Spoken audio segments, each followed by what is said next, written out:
Hello so welcome to Aims Finder. आज का हमारा ये वीडियो है ट्रांसपोर्ट इन इंडिया के ऊपर। ज्योग्राफी आईसीएसई क्लास 10th के लिए बेसिकली ये वीडियो है। और आज की इस वीडियो में हम लोग वाटरवेज के बारे में यहाँ पे डिस्कस करेंगे और ये ट्रांसपोर्ट इन इंडिया का पार्ट 3 है। तो चलिए वीडियो को यहाँ पे शुरू करते हैं। अब बात करते हैं वाटरवेज की। ठीक है, पहले पॉइंट को यहाँ पे देखते हैं। It is the oldest and the cheapest mode of transport in India. देखिए, ये इंडिया का oldest and cheapest mode of transport है। ठीक है, सेकेंड पॉइंट को यहाँ पे देखते हैं। The advancement of road, rail and air transport all over the world, passenger transport by water has now lost its popularity. देखिए, जिस तरीके से एडवांसमेंट हो रहा है रोड्स का, रेल का और एयर ट्रांसपोर्ट्स में, ठीक है, यानी कि इनकी जो फैसिलिटीज़ हैं ये बढ़ रही हैं दिन ब दिन।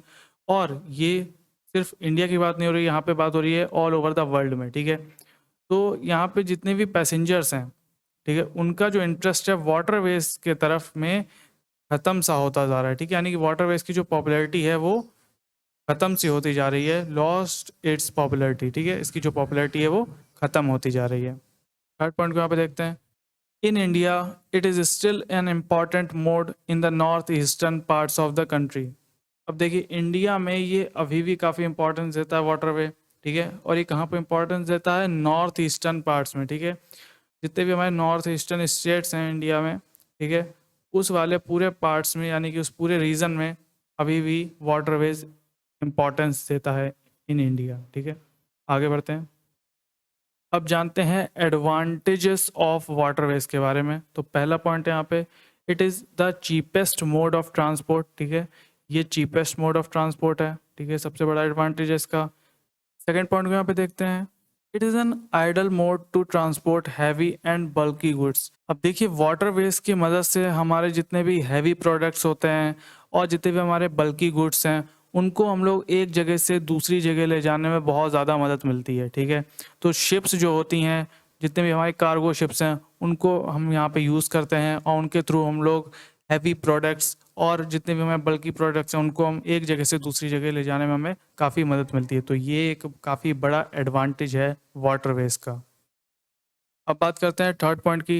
It is an fuel efficient mode in comparison to railway और रोडवेज। अब देखिए, वाटरवेज में सबसे बड़ा एडवांटेज ये भी है कि ये फ्यूल एफिशिएंट होते हैं। ठीक है, फ्यूल एफिशिएंट का यहाँ पे मतलब है, मान लीजिए कि कोई शिप है और वो रिवर में जा रही है। अब जब वो शिप रिवर में जा रही है, तब जो रिवर का डायरेक्शन मान लीजिए इस तरफ के लिए है, तो वो शिप का अगर हम लोग इंजन ऑफ कर देते हैं, तब भी वो शिप इसी ही डायरेक्शन के लिए यहाँ पे जाएगी। ठीक है, ये आपको एक एग्जांपल मैंने लिया समझाने के लिए। ठीक है, तो इसीलिए हम यहाँ पे कह रहे हैं कि शिप्स फ्यूल एफिशिएंट होती हैं। अब यहाँ पे यही चीज़ रेलवे में हम लोग कंपैरिजन यहाँ पे जो कर रहे हैं, इन कंपैरिजन का भी मीनिंग मैं आपको समझा देता हूँ। देखिए, रेलवेज में ऐसा नहीं है।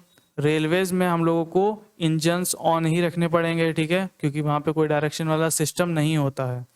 और यही चीज़ बिल्कुल रोडवेज में भी आती है। रोडवेज में भी हम लोगों को इंजन्स ऑन ही रखने पड़ते हैं। ठीक है, वाटरवेज जो हैं वो फ्यूल एफिशिएंट होते हैं। ठीक है, तो यहाँ पे ये कहा जा रहा था। आगे बढ़ते हैं। अब बात करते हैं fourth point. Construction and maintenance of port facility is much cheaper than the same for the other modes of transport. अब देखिए अब देखिए वाटरवेज के कंस्ट्रक्शन करना और मेंटेनेंस करना उनके पोर्ट फैसिलिटीज़ का, ठीक है, तो ये काफ़ी चीपर होता है अदर मोड ऑफ ट्रांसपोर्ट से। ठीक है, आगे बढ़ते हैं। अब बात करते हैं हम लोग डिसएडवांटेजेस ऑफ वाटरवेज के ऊपर। पहले पॉइंट को यहाँ पे देखते हैं।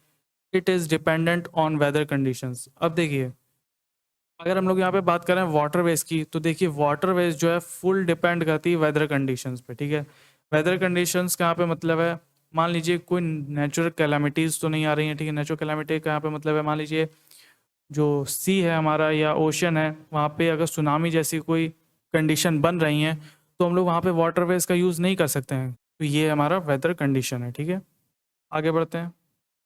It needs long travelling hours and hence time consuming. अब देखिए, वाटरवेज का सबसे बड़ा जो डिसएडवांटेज यही है कि ये काफ़ी टाइम कंज्यूमिंग होता है। और टाइम कंज्यूमिंग की वजह से जो सबसे बड़ा डिसएडवांटेज हमारा ये है कि हमारे जितने भी पेरिशेबल जो गुड्स होते हैं, पेरिशेबल का यहाँ पे मतलब है जो जल्दी से ख़राब होने वाले जितने भी हमारे प्रोडक्ट्स होते हैं, उनको यहाँ पे काफ़ी दिक्कत आती है, काफ़ी टाइम कंज्यूमिंग होता है। तो जितने भी हमारे पेरिशेबल गुड्स हैं हम लोग उनको वाटरवेज में ज़्यादातर यूज़ नहीं करते हैं, ठीक है, क्योंकि वो सामान जल्दी ख़राब हो जाते हैं और वाटरवेज में काफ़ी टाइम कंज्यूमिंग होता है, तो काफ़ी दिन लग जाते हैं एक जगह से दूसरी जगह जाने में, ठीक है। तो काफ़ी बड़ा इसका डिसएडवांटेज है वाटरवेज का। बात करते हैं थर्ड पॉइंट की। It's accessibility is limited to those area where there are narrow inlets of sea or navigable rivers। अब देखिए जो वाटरवेज होते हैं इनकी जो पहुंच होती है उन क्षेत्रों तक सीमित होती है, यानी कि उन एरियाज तक ये काफ़ी लिमिटेड होती है जहाँ पे जो प्रवेश द्वार है वो नैरो होता है, ठीक है। यानी कि जो जितने भी हमारे नैरो एरियाज हैं वहाँ पे सीमित क्षेत्रों तक में ही जो हमारे वाटरवेज हैं वो जा पाते हैं, ठीक है। फोर्थ पॉइंट की यहाँ पे बात करते हैं। Many of the Indian ports are not well connected by roads and railways, thus increasing the cost of inland transport and hinterland connectivity। अब देखिए जितने भी हमारे इंडियन पोर्ट्स हैं वो कनेक्टेड नहीं है, ठीक है, वो वेल कनेक्टेड नहीं है बाय रोड से और रेलवे से। अब इन वजहों से क्या होता है कि जो कॉस्ट ऑफ इनलैंड ट्रांसपोर्ट है, ठीक है, कॉस्ट ऑफ इनलैंड ट्रांसपोर्ट है वो इंक्रीज हो जाता है, ठीक है, वो बढ़ जाता है। अब ये इनलैंड ट्रांसपोर्ट का क्या मीनिंग है, ठीक है, इनको हम जानेंगे आगे वाली स्लाइड्स में, ठीक है। आगे बढ़ते हैं। अब देखिए टाइप्स ऑफ वाटर ट्रांसपोर्ट की अगर हम यहाँ पे बात करें तो जो इंडिया में जो वाटर ट्रांसपोर्ट है वो डिवाइडेड होता है 2 कैटेगरीज में, ठीक है। पहला यहाँ पे इनलैंड वाटरवेज और दूसरा यहाँ पे हमारा कोस्टल और ओशियनिक वाटरवेज, ठीक है। आगे बढ़ते हैं। अब हम लोग बात करेंगे इनलैंड वाटरवेज के बारे में। The inland waterways authority of India, ठीक है, ये अथॉरिटी है जो कि हैंडल करती है सभी इनलैंड वाटरवेज को, ठीक है, जो इंडिया में चलते हैं, ठीक है। और इनलैंड वाटरवेज में ही नेशनल वाटरवेज को इसी संस्थान ने डिक्लेयर किया, ठीक है, इसी अथॉरिटी ने डिक्लेयर किए हैं 3 इनलैंड वाटरवेज, ठीक है, जिसको हम लोग नेशनल वाटरवेज के नाम से जानते हैं, ठीक है। तो पहला यहाँ पे है द नेशनल वाटरवे 1, ठीक है। तो नेशनल वाटरवे 1 में कौन कौन सी नदियाँ आती हैं? इसमें नदियाँ आती हैं हमारी गंगा और भागीरथी और हुगली रिवर, ठीक है, ये 3 नदियाँ इसमें आती हैं और ये कनेक्ट करती हैं, रिवर्स जो है यहाँ ये कनेक्ट करती हैं इलाहाबाद से हल्दिया तक, ठीक है। इलाहाबाद हमारा उत्तर प्रदेश में आता है और हल्दिया हमारा वेस्ट बंगाल में आता है, ठीक है।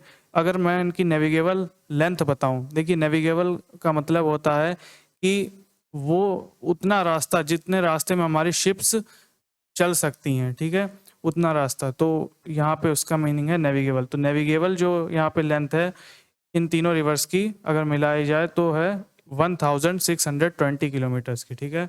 तो इतने किलोमीटर की नेशनल वाटरवे 1 की लेंथ है, ठीक है। फिर बात करते हैं नेशनल वाटरवे 2 की।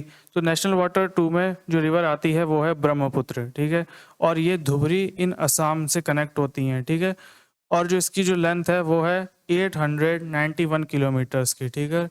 फिर हम लोग बात करते हैं नेशनल वाटरवे नंबर 3 की। तो नेशनल वाटरवे नंबर 3 जो है वो कनेक्ट करता है कोलम से, ठीक है। अब ये कोलम कहाँ है? कोलम है नियर तिरुवनंतपुरम, ठीक है, तिरुवनंतपुरम के पास में है, ठीक है, और तिरुवनंतपुरम केरल में है, ठीक है। और ये कोलम जो तिरुवनंतपुरम के पास में है, तो कोलम से ये नदी कनेक्ट होती हैं, ठीक है, नेशनल वाटरवे 3 में, और कोटापुरम तक जाती हैं, ठीक है। कोटापुरम कहाँ है? सेंट्रल केरला में ये लाई होता है कोटापुरम, ठीक है।